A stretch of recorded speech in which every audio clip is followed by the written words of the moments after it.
تمام تعریفیں اس اللہ کے لیے ہیں جس نے ہمیں ہدایت دی اپنے سچے اور برحق دین کی طرف اور سیدھے راستے کی طرف ہماری رہنمائی بھی کی۔ میں اس کی حمد و ثنا بیان کرتا ہوں اس بندے کی طرح جو اپنے رب کی نعمتوں کے شکر میں کوتاہی کا معترف ہو، اور میں اللہ تعالیٰ سے دعا کرتا ہوں کہ اللہ تعالیٰ ہمیں ایسے اعمال کی توفیق بخشے جو ہمیں اس کی خوشنودی کا سزاوار بنا دے۔ اور میں گواہی دیتا ہوں کہ اللہ تعالیٰ کے سوا کوئی معبود برحق نہیں، ایسی گواہی جو اپنے قائل کی امیدوں کو ان کے منطقی انجام تک پہنچا دے، اور اللہ تعالیٰ گواہی دینے والے کے اعمال کا خاتمہ سعادت مندی کے ساتھ کر دے۔ اور میں گواہی دیتا ہوں کہ محمد صلی اللہ علیہ وسلم اس کی مخلوق میں سے برگزیدہ اس کے بندے اور رسول ہیں، جنہیں اس نے اپنی اطاعت کی طرف دعوت دینے کے لیے واضح حق دے کر بھیجا اور مضبوط شریعت کے ساتھ مبعوث فرمایا۔ اللہ تعالیٰ کی رحمت نازل ہوں ان پر، ان کے بھائیوں پر جو سابقہ نبی اور رسول تھے، اور ان کے پاکیزہ و معزز آل پر اور تمام صحابہ کرام پر۔ حمد و صلات کے بعد اللہ کے بندو، میں آپ سب کو اور اپنے آپ کو اللہ تعالیٰ سے ڈرنے کی وصیت کرتا ہوں، وہی تقوی کہ جس کے بغیر نہ کوئی عمل قبول ہوتا ہے، نہ کسی پر رحم کیا جاتا ہے، اور نہ اس کے بغیر کوئی اجر ملتا ہے۔ اللہ تعالیٰ کا فرمان ہے، اے لوگوں جو ایمان لائے ہو، اللہ تعالیٰ سے ڈرو اور ہر شخص یہ دیکھے کہ اس نے کل کے لیے کیا آگے بھیجا ہے، اور اللہ تعالیٰ سے ڈرو، یقینا اللہ تعالیٰ اس سے پوری طرح باخبر ہے جو تم کر رہے ہو۔ مسلمانوں، وحی الہی اللہ تعالیٰ کی طرف سے اس امت کے لیے ایک عظیم نعمت و احسان ہے، اور اس کے لیے باعث فخر و شرف بھی ہے، جس کی بدولت اس امت کو قیامت تک کے لیے تمام امتوں پر فوقیت ملی ہے۔ اللہ تعالیٰ نے اپنے نبی کو تسلی دیتے ہوئے ان پر اور ان کی امت پر احسان جتلاتے ہوئے فرمایا، ارشاد باری تعالیٰ ہے، بس تو اس کو مضبوطی سے پکڑے رکھ جو تیری طرف وحی کی گئی ہے، یقیناً تو سیدھے راستے پر ہے، بلا شبہ وہ یقیناً تیرے لیے اور تیری قوم کے لیے ایک نصیحت ہے۔ اور وہی وہ نور ہے جو اللہ تعالیٰ نے اپنے رسول پر نازل فرمائی ہے، جیسا کہ اللہ تعالیٰ نے فرمایا، ارشاد باری تعالیٰ ہے، سو تم اللہ اور اس کے رسول اور اس نور پر ایمان لاؤ جو ہم نے نازل کیا۔ یہ اللہ تعالیٰ کا حکم، اس کی شریعت اور اس کی بشارت ہے، نیز یہ اس کی طرف سے تنبیہ و وعید بھی ہے، جیسا کہ ارشاد باری تعالیٰ ہے، اور میری طرف سے یہ قرآن وحی کیا گیا ہے تاکہ میں تمہیں اس کے ساتھ ڈراؤں اور اسے بھی جس تک یہ پہنچے۔ یہ محکم آیات اور واضح دلائل پر مشتمل ہے، اور یہ روشن صحیح سنتوں پر مبنی ہے۔ یہ زمین اور آسمان کے درمیان ایک رابطہ ہے، اس میں دلوں کا سکون اور بیماریوں کا علاج ہے، اور اس کی پیروی میں رشد و بھلائی اور ہدایت ہے۔ جو اس سے روح گردانی کرے گا وہ گمراہ اور تباہ و برباد ہو جائے گا۔ اللہ تعالیٰ نے اپنے نبی سے فرمایا، کہہ دیجئے اگر میں گمراہ ہوا تو اپنی جان ہی پر گمراہ ہوں گا، اور اگر میں نے ہدایت پائی تو اسی کی وجہ سے جو میرا رب میری طرف وہی بھیجتا ہے۔ اے اللہ کے بندو، وہی دلوں اور روحوں کی زندگی ہے، اور اسی کے ذریعے دین اور دنیا کے مفادات کو جلا ملتی ہے۔ یہ وہ نور ہے جس کے ذریعے اللہ تعالیٰ اپنے بندوں میں سے جس کو چاہتا ہے ہدایت دیتا ہے، جیسا کہ ارشاد باری تعالیٰ ہے، اور اسی طرح ہم نے تیری طرف اپنے حکم سے ایک روح کی وحی کی۔ تو نہیں جانتا تھا کہ کتاب کیا ہے اور نہ یہ کہ ایمان کیا ہے، اور لیکن ہم نے اسے ایک ایسی روشنی بنا دیا جس کے ساتھ ہم اپنے بندوں میں سے جسے چاہتے ہیں راہ دکھاتے ہیں۔ اللہ تعالیٰ نے اپنے بندے اور رسول خاتم النبیین اور امام المرسلین صلی اللہ علیہ وسلم پر وحی نازل کر کے احسان فرمایا۔ یہ آپ صلی اللہ علیہ وسلم کا ایسا معجزہ تھا جو ہر اس معجزے سے بڑھ کر تھا جو آپ سے پہلے کسی بھی رسول کو عطا کیا گیا، جیسا کہ رسول اللہ صلی اللہ علیہ وسلم نے ارشاد فرمایا، ہر نبی کو ایسا معجزہ دیا گیا جس پر لوگ ایمان لائے، لیکن مجھے جو معجزہ دیا گیا وہ وہی ہے جو اللہ تعالیٰ نے میری طرف نازل کی، اور مجھے امید ہے قیامت کے دن میرے پیروکاروں کی تعداد بھی سب سے زیادہ ہوگی۔ اور جبریل علیہ السلام جو رب العالمین کی طرف سے وحی کے امین تھے، رسول اللہ صلی اللہ علیہ وسلم کے قلب مبارک پر آیات اور مکمل صورتیں لے کر نازل ہوا کرتے تھے، جیسا کہ اللہ رب العزت نے ارشاد فرمایا ہے، ارشاد باری تعالیٰ ہے، جسے امانت دار فرشتہ لے کر نازل ہوا تیرے دل پر تاکہ تو ڈرانے والوں میں سے ہو جائے۔ اور جبریل علیہ السلام نبی صلی اللہ علیہ وسلم پر سنت بھی لے کر نازل ہوا کرتے تھے، جیسا کہ اللہ تعالیٰ نے فرمایا ہے نا، اور اللہ تعالیٰ نے تجھ پر کتاب اور حکمت نازل فرمائی۔ جلیل القدر تابعی حسان بن عطیہ رحمہ اللہ فرماتے ہیں، جبریل علیہ السلام نبی صلی اللہ علیہ وسلم پر سنت لے کر بھی اسی طرح نہ آتے تھے جیسے قرآن لے کر آتے تھے اور آپ کو سکھاتے تھے۔ اور رسول اللہ صلی اللہ علیہ وسلم سے صحیح سند کے ساتھ یہ حدیث ثابت ہے کہ آپ صلی اللہ علیہ وسلم نے فرمایا، مجھے قرآن دیا گیا اور اس کے ساتھ اسی جیسی یعنی سنت بھی دی گئی۔ ابن قیم رحمہ اللہ فرماتے ہیں بلا شک و شبہ اس سے مراد سنت ہی ہے. رسول اللہ صلی اللہ علیہ وسلم پر وحی کا نزول آپ کے 23 سالہ مبارک دور نبوت میں بتدریج ہوا، جسے حالات، واقعات اور ضروریات کے مطابق الگ الگ کر کے تقسیم کر کے نازل کیا گیا. اس کا بوجھ آپ صلی اللہ علیہ وسلم کے لیے ایک عظیم شرف بھی تھا، اور یہ آپ صلی اللہ علیہ وسلم کے لیے ثابت قدمی اور مانوسیت و سکون کا ذریعہ بھی تھا. یہاں تک کہ آپ صلی اللہ علیہ وسلم اس کے ساتھ اس قدر مانوس ہو گئے کہ آپ صلی اللہ علیہ وسلم کو اس کا اور جبریل علیہ السلام کی آمد کا شدت سے انتظار رہتا تھا. جیسا کہ عبداللہ ابن عباس رضی اللہ عنہما بیان فرماتے ہیں کہ رسول اللہ صلی اللہ علیہ وسلم نے جبریل علیہ السلام سے پوچھا کیا چیز آپ کو اس سے روکتی ہے کہ آپ اس سے بھی زیادہ ہمارے ساتھ ملاقات کے لیے آیا کریں؟ تو اس کے جواب میں یہ آیت نازل ہوئی. ارشاد باری تعالیٰ ہے ہم تمہارے پاس نہیں آتے مگر تمہارے رب کے حکم سے، اسی کے اختیار میں ہے جو ہمارے آگے اور پیچھے ہے اور جو ان دونوں کے درمیان ہے، اور تمہارا رب بھولنے والا نہیں ہے. صحابہ کرام مرد ہوں یا عورتیں سب ہی وحی الہی کے نزول سے خوب مانوس ہو گئے تھے اور اس کے لیے شدت سے انتظار کیا کرتے تھے. وہ اس کے آنے کے لیے شوق اور بے صبری سے منتظر رہتے تھے. لہذا جب رسول اللہ صلی اللہ علیہ وسلم کا وصال ہوا تو ان کا غم دوگنا ہو گیا. ایک طرف وہ اس ہستی سے محروم ہو گئے جو انہیں اپنی اولاد، اہل و عیال اور مال و دولت سے بھی زیادہ محبوب تھی، بلکہ وہ ان کی اپنی جانوں سے بھی زیادہ عزیز تھی. اور دوسری طرف وحی کا وہ سلسلہ بھی رک گیا، وحی کا وہ سلسلہ بھی ختم ہو گیا. جیسا کہ ابو سفیان رضی اللہ تعالی عنہ نے رسول اللہ صلی اللہ علیہ وسلم کی وفات کے بعد آپ کا مرثیہ کہتے ہوئے یوں اس کیفیت کو بیان کیا کہ ہم نے اپنے درمیان وحی اور آسمانی پیغام کھو دیا جسے لے کر جبریل آتے اور جاتے رہتے تھے. یہ ایسا غم ہے جو اس لائق ہے کہ جس پر لوگ اشک بار ہوں اور غموں پریشانی کے آنسو بہائیں. ابو بکر رضی اللہ تعالی عنہ نے رسول اللہ صلی اللہ علیہ وسلم کی وفات کے بعد عمر رضی اللہ تعالی عنہ سے کہا آؤ ہم ام ایمن کی زیارت کریں جیسا کہ رسول اللہ صلی اللہ علیہ وسلم ان کی زیارت کیا کرتے تھے. جب وہ دونوں وہاں پہنچے تو ام ایمن رونے لگ گئی. تو ابو بکر عمر رضی اللہ عنہما نے پوچھا آپ کیوں رو رہی ہوں؟ کہ آپ نہیں جانتی کہ رسول اللہ صلی اللہ علیہ وسلم کے لیے جو کچھ اللہ کے پاس ہے وہ اس دنیا سے بہتر ہے؟ ام ایمن نے جواب دیا میں اس لیے نہیں رو رہی کہ مجھے معلوم نہیں کہ جو کچھ اللہ کے پاس ہے وہ رسول اللہ صلی اللہ علیہ وسلم کے لیے بہتر ہے، بلکہ میں تو اس لیے رو رہی ہوں کہ آسمان سے نزول وحی کا سلسلہ بند ہو گیا ہے. تو ان کے اس جواب نے ان دونوں کو بھی رلا دیا اور وہ بھی اس کے ساتھ مل کر رونے لگے. وحی کو اللہ تعالیٰ نے نہایت بلند مقام اور عظمت عطا کی ہے. یہ یا تو قرآن کی صورت میں ہے، عبادت کے لیے جسے تلاوت کیا جاتا ہے، جس کی تلاوت کی جاتی ہے. یہ کلام الہی ہے جو اس نے اپنے نبی پر نازل کیا ہے، جس میں ہر چیز کی وضاحت ہے جو مسلمانوں کے لیے ہدایت، رحمت اور خوشخبری ہے. یا یہ سنت نبوی کی صورت میں ہے جو قرآن کی وضاحت کرتی ہے، اس کے اجمال کو کھول کر بیان کرتی ہے اور اس پر روشنی ڈالتی ہے. اور سنت بعض ایسے مستقل احکام بھی بیان کرتی ہے جو قرآن کے اس عمومی حکم میں شامل ہیں جس میں رسول اللہ صلی اللہ علیہ وسلم کی اطاعت کا حکم دیا گیا ہے. اور یہ اطاعت اللہ تعالیٰ کی اطاعت کا ہی حصہ ہے. اسی لیے صحابہ کرام اور ان کے بعد آنے والے دین کے محافظوں اور مددگاروں نے وحی کی حفاظت اور اس کی عظمت کو پہچان لیا تھا. انہوں نے اس کی حفاظت کے لیے اپنی زندگیاں وقف کر دیں، اپنی خواہشات کو ترک کر دیا، اپنے گھروں سے دور ہو گئے اور علم وحی کو حاصل کرنے کے لیے بڑی مشقتیں برداشت کی. انہوں نے طویل سفر کیے، اپنی عمریں حدیث رسول سننے، لکھنے اور حدیث کے مختلف طرق اور اسانید کو جمع کرنے میں صرف کر دیں. وہ دن رات اس علم کی تلاش اور اس کی اشاعت میں مصروف رہے اور ہر اس شخص کا مقابلہ کرتے رہے جس نے اس میں بگاڑ ڈالنے یا اس سے انحراف کی کوشش کی یا جو ہدایت کے لیے وحی کے علاوہ کسی اور ذریعے کو تلاش کرتا تھا. یہ ہیں سنت مطہرہ کی کتابیں، یہ ہیں احادیث کی کتابیں اور ان سے متعلقہ علوم اور ان کے حاملین، ناقدین اور ماہرین کی کاوشیں جو ایک عظیم اور مبارک جد و جہد کی شہادت دیتی ہیں،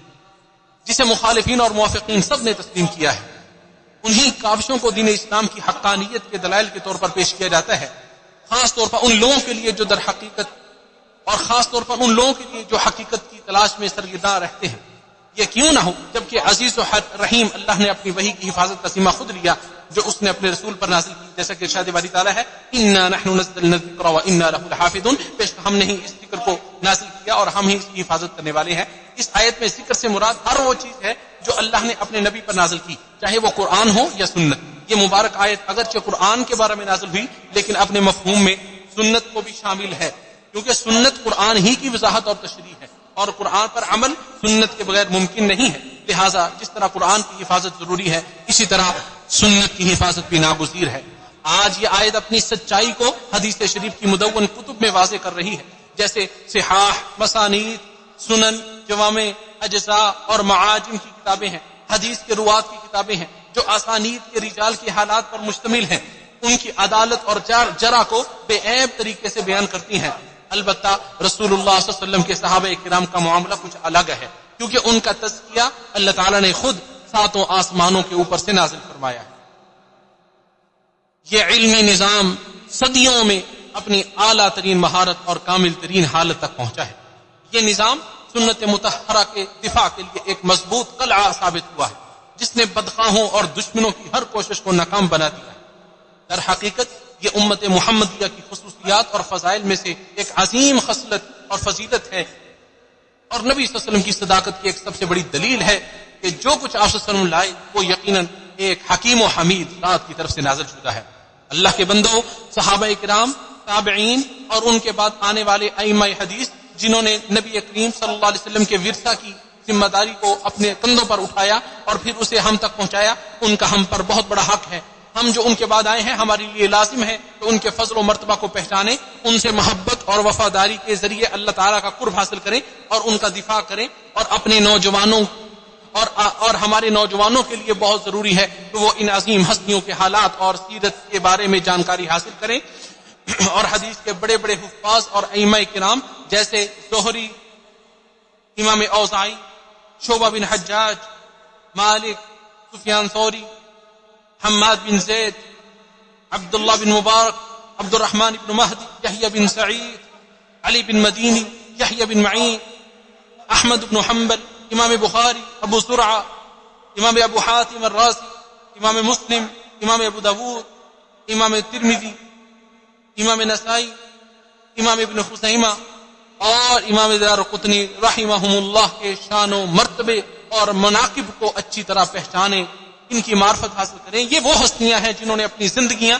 سنت نبوی کے دفاع میں صرف کر دیں. انہوں نے اپنی پوری توانائیاں اور کوششیں اس کی حفاظت اور اسے یاد کرنے کے لیے وقف کر دیں، یہاں تک کہ یہ ہمیں اپنی اصل حالت میں بالکل صاف شفاف اور صاف ستھری حالت میں پہنچ گئیں. یہ ائمہ حدیث سنت کو سمجھنے والے بھی تھے اور اس پر عمل پیرا بھی تھے، اور ان کے اعمال سلف صالحین کے نور ہدایت سے منور تھے. چنانچہ یہی وہ راستہ ہے جو عذاب علیم سے نجات اور جنت کی دائمی خوشیوں تک لے جانے والا ہے. مسلمانوں، ایمان کی صحت اور عقیدے کی سلامتی کی علامات میں سے ایک یہ ہے کہ رسول اللہ صلی اللہ علیہ وسلم کی سنت کی تعظیم کی جائے، اس کی حجیت کو دل و جان سے تسلیم کیا جائے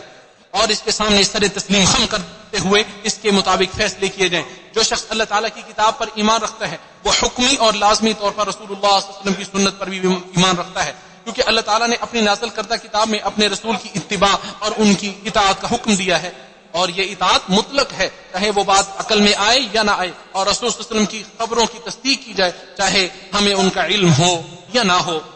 در حقیقت اللہ تعالیٰ تک پہنچنے، اس کی قربت و تقرب، کرامت و اکرام، محبت اور رضامندی کو حاصل کرنے کا اور کوئی راستہ رسول صلی اللہ علیہ وسلم کی پیروی اور اطاعت کے بغیر ممکن ہی نہیں ہے. جیسا کہ اللہ تعالیٰ نے ارشاد فرمایا ہے، کہہ دیجئے اگر تم اللہ تعالیٰ سے محبت کرتے ہو تو میری پیروی کرو، اللہ تعالیٰ تم سے محبت کرے گا اور تمہارے گناہ معاف کر دے گا. اور مزید فرمایا، بس وہ لوگ جو اس رسول پر ایمان لائے اور اس کی تعظیم کی اور اس کی مدد کی اور اس نور کی پیروی کی جو اس کے ساتھ نازل کیا گیا، یہی لوگ کامیاب ہیں. ائمہ دین نے سنت نبوی کی قدر و منزلت کو خوب سمجھا، اس کی عظمت کو تسلیم کیا اور انہوں نے اس کی اتباع کی بھرپور ترغیب کی، اور سنت کی مخالفت یا اپنی رائے کو اس پر ترجیح دینے کے سنگین نتائج سے بھی خبردار کیا، جیسا کہ علی بن ابی طالب رضی اللہ تعالیٰ عنہ نے فرمایا، اگر دین رائے پر عملداری کا نام ہوتا تو موضع کا نیچے والا حصہ اوپر والے حصے کی بنسبت زیادہ مسح کرنے کا مستحق ہوتا، لیکن میں نے رسول اللہ صلی اللہ علیہ وسلم کو موضع کے اوپر ہی مسح کرتے ہوئے دیکھا ہے. اور عبداللہ بن مسعود رضی اللہ تعالی عنہ نے فرمایا، اتباع کرو اور بدعت نہ گھڑو، تمہیں کافی وافی دین پہنچ چکا ہے، تمہارے اوپر وہی پرانے حکم کی پیروی کرنا لازم ہے. جلیل القدر تابعی ابو الزناد عبداللہ بن ذکوان رحمہ اللہ نے فرمایا، بہت ساری سنتیں اور حق کی بہت ساری صورتیں عقل و رائے کے بظاہر خلاف ہوتی ہیں، لیکن مسلمانوں کے پاس ان کی اتباع کے سوا کوئی چارہ کار نہیں. مثال کے طور پر حیض والی عورت روزے کی قضا کرتی ہے مگر نماز کی قضا ادا نہیں کرتی. جلیل القدر تابعی اپنے زمان کے اہل علم کے سردار اور سید اور اپنے دور کے اپنے زمانے کے اہل علم کے سردار ایوب سختیانی فرماتے ہیں جب کسی شخص سے سنت کی بات کرو اور وہ آگے سے یہ کہے کہ اس کو چھوڑو ہمارے لیے قرآن ہی کافی ہے تو سمجھ لو وہ گمراہ ہے. امام شافعی رحمہ اللہ فرماتے ہیں جب تمہیں رسول صلی اللہ علیہ وسلم کی کوئی سنت مل جائے تو اس کی پیروی کرو اور کسی کی طرف توجہ نہ دو. اور انہوں نے مزید فرمایا تمام مسلمانوں کا اس بات پر اتفاق ہے کہ جس کے لیے رسول اللہ صلی اللہ علیہ وسلم کی سنت واضح ہو جائے اس کے لیے یہ جائز نہیں کہ وہ اسے کسی اور کے قول کی وجہ سے چھوڑ دے یا ترک کر دے. اللہ تعالی میرے لیے میرے اور آپ سب کے لیے اللہ تعالیٰ میرے اور آپ سب کے لیے قرآن کی رہنمائی کو نفع بخش بنائے اور اپنے نبی کی سنت سے ہمیں نفع پہنچائے. میں یہ بات کہتے ہوئے اپنے لیے اور آپ سب کے لیے استغفار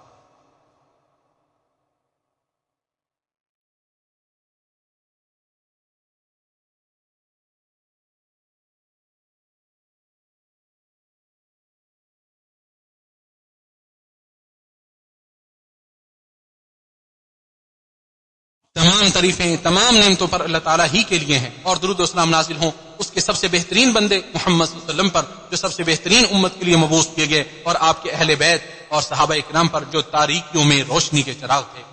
اللہ کے بندو رسول اللہ صلی اللہ علیہ وسلم کی سنت اور ان کے آثار کو مضبوطی سے تھامے رکھنا اور ان سے وابستہ رہنا ہی واضح حق ہے اور یہی امت کی اصلاح کا ذریعہ ہے اور امت کے اتحاد و اتفاق کا یہی واحد راستہ ہے اور یہی اس کی فرقہ واریت اور باہمی اختلاف سے بچاؤ کا ذریعہ بھی ہے. اس امت کے لیے آخری لوگوں کو وہی چیز درست کر سکتی ہے جو اس کے پہلے لوگوں کی اصلاح کر چکی ہے. جیسا کہ امام دارالہجرہ امام مدینہ علم و فقہ کے عظیم پیشوا امام مالک بن انس رحمہ اللہ نے بھی یہی فرمایا. یہ ایک ایسی بات ہے جس پر نبوت کی روشنی اور اس کی روح کی جھلک عیاں ہوتی ہے. مسلمانوں وحی کی اتباع اس کی تعظیم اور اس کی حدود کی پاسداری کی برکات میں سے سب سے بڑی برکت یہ ہے کہ اس سے مسلمان کی توحید ربوبیت کا عقیدہ اور اس کی للہیت و اخلاص سلامت رہتے ہیں. بدعات و محدثات سے انسان بچا رہتا ہے. جو شخص خود کو وحی کی روشنی سے رہنمائی لینے پر آمادہ کر لیتا ہے وہ سیدھے راستے کی پر گامزن ہو جاتا ہے. وہ سیدھے راستے کی طرف ہدایت پا لیتا ہے اور ایک مضبوط رسی کو تھام لیتا ہے جس سے شکوک و شبہات کی تیز آندھیاں بھی اسے ہلا نہیں سکتی اور اللہ تعالیٰ کے حکم سے اس کی خواہشات اسے بہکا نہیں سکتی. اللہ تعالیٰ اور اس کے رسول کے سامنے جھکنے اور سر تسلیم اور اللہ اور اس کے رسول کے سامنے جھکنے اور ان کے سامنے سر تسلیم خم کرنا اسی کو کہتے ہیں اور یہ ایمان کی شرط بھی ہے. جیسا کہ ارشاد باری تعالیٰ ہے بس نہیں تیرے رب کی قسم ہے وہ مومن نہیں ہوں گے یہاں تک کہ تجھے اس میں فیصلہ کرنے والا مان لے جو ان کے درمیان جھگڑا پڑ جائے پھر اپنے دلوں میں اس سے کوئی تنگی محسوس نہ کریں جو تو فیصلہ کرے اور تسلیم کر لیں پوری طرح تسلیم کرنا. تابعی امام جو اپنی قوم میں سب سے زیادہ حافظ اور سب سے زیادہ روایات بیان کرنے والے تھے ابو بکر محمد بن مسلم الزہری رحمہ اللہ فرماتے ہیں کہ اللہ تعالیٰ کی طرف سے پیغام آیا ہے اور اسے پہنچا دینا رسول کے ذمہ تھا اور اسے تسلیم کرنا ہمارا فرض. اور خلیفہ راشد عمر بن عبدالعزیز رحمہ اللہ نے فرمایا سنت کو لازم پکڑو کیونکہ یہ اللہ تعالیٰ کے حکم سے تمہارے لیے عصمت ہے اور جان لو کہ جنہوں نے سنتوں کو رائج کیا انہیں اس کے مخالف غلطیوں لغزشوں گہری کھائیوں اور حماقتوں کا بھی خوب ادراک تھا کیونکہ پہلے لوگ علم و بصیرت کی وجہ سے ہی محتاط رہتے تھے اور رکے رہتے تھے باز رہتے تھے. اللہ کے بندو جس نے وحی کے حکم نہیں اور خبر کی تعظیم کی اس نے اللہ تعالیٰ کی تعظیم کی اور جس نے اپنے رب کی تعظیم کی وہی اللہ تعالیٰ کی حقیقی معرفت سے سرفراز ہوگا اور یہی اللہ تعالیٰ کا اپنے بندوں سے مطلوب بھی ہے. بندہ اس وقت تک اس مقام کو نہیں پا سکتا جب تک وہ اپنے نفس کی خواہشات سے پاک نہ ہو جائے اور اپنے رب کی طرف اخلاص کے ساتھ رجوع نہ کر لے. تب جا کر نور وحی کی تجلیات اس کے دل پر پڑتی ہیں اور کوئی بھی اس سے زیادہ خوشحال روحانی طور پر پرسکون اور مطمئن نہیں ہوتا. اے اللہ ہمیں اپنی کتاب اور اپنے نبی کی سنت پر عمل پیرا ہونے کی توفیق عطا فرما. اے اللہ ہمیں ان پر جیتے جی اور مرنے کے بعد بھی اپنی رحمت سے قائم رکھ. یا اللہ ہمیں دنیا اور آخرت میں ثابت قدمی عطا فرما. اے اللہ آسمانوں اور زمین کے خالق تو ہی ہمارا دنیا اور آخرت میں ولی و دوست ہے. ہمیں اسلام کی حالت میں موت دینا اور ہمیں نیک لوگوں کا ساتھ عطا فرمانا. لوگوں اللہ تعالیٰ نے زمین والوں پر محمد صلی اللہ علیہ وسلم کی بعثت سے بڑی کوئی نعمت نہیں کی اس نعمت پر اپنے رب کا شکر ادا کرو اور بکثرت درود و سلام بھیج کر اپنے نبی صلی اللہ علیہ وسلم کے حقوق میں سے بعض حقوق کا حق ادا کرو تاکہ تمہارے اجر و ثواب میں اضافہ ہو جائے. یا اللہ اپنے بندے اور رسول اور اپنے وحی کے امین اور اپنی مخلوق میں سے منتخب محمد صلی اللہ علیہ وسلم پر درود و سلام بھیج اور ان کے پاکیزہ اہل بیت پر بھی. اے اللہ اپنے نبی کے تمام صحابہ سے راضی ہو جا جنہیں تو نے ان کی صحبت دین کی اقامت اور سنت کی حفاظت کے لیے منتخب کیا. اسی طرح تابعین اور احسان کے ساتھ ان کی پیروی کرنے والوں سے بھی راضی ہو جا. اے اللہ اسلام اور مسلمانوں کو غلبہ اور عزت عطا فرما, شرک و مشرکین کو ذلیل و رسوا فرما, اپنے اور اپنے دین کے دشمنوں کو تباہ و برباد فرما, اپنے مومن بندوں کی مدد فرما. اے قوی و عزیز ذات, اے اللہ ہمارے ملکوں اور گھروں میں ہمیں امن عطا فرما اور ہمارے اماموں اور حکمرانوں کی اصلاح فرما. اے اللہ خادم حرمین شریفین کو اپنے پسندیدہ کاموں کی توفیق عطا فرما اور ان کے مشیروں کی اصلاح فرما. اے جلالت والے, اے اکرام والے, عزت والے رب, اے اللہ ان کی اور ان کے ولی عہد کی ہر اس کام میں مدد فرما جس میں بندوں اور ملکوں کی خیر ہو اور دنیا آخرت میں یہ امور کی درستی مضمر ہو. اے اللہ اپنے کمزور بندوں کی فلسطین میں مدد فرما, ان کا ساتھی اور مددگار بن جا, ان کو تقویت اور نصرت عطا فرما. یا اللہ ان کی مدد کر, ان کے خوف کو دور کر. اے اللہ ان کے بھوکوں کو کھانا مہیا فرما, اپنے اور ان کے دشمنوں سے ان کے سینے ٹھنڈے کر دے. اے اللہ انہیں ظالم صہیونیوں پر غلبہ عطا فرما. اے بہت قوت والے, اے زبردست غالب ذات, یا اللہ دنیا کے ہر جگہ مسلمانوں کے حالات درست فرما. اے تمام جہانوں کے پالنہار, یا اللہ ان کے کلمے کو حق اور ہدایت پر جمع فرما. ہمارا رب عزت والا ہر چیز سے پاک ہے اور رسولوں پر سلامتی ہو اور تمام تعریفیں تمام جہانوں کے پالنہار اللہ کے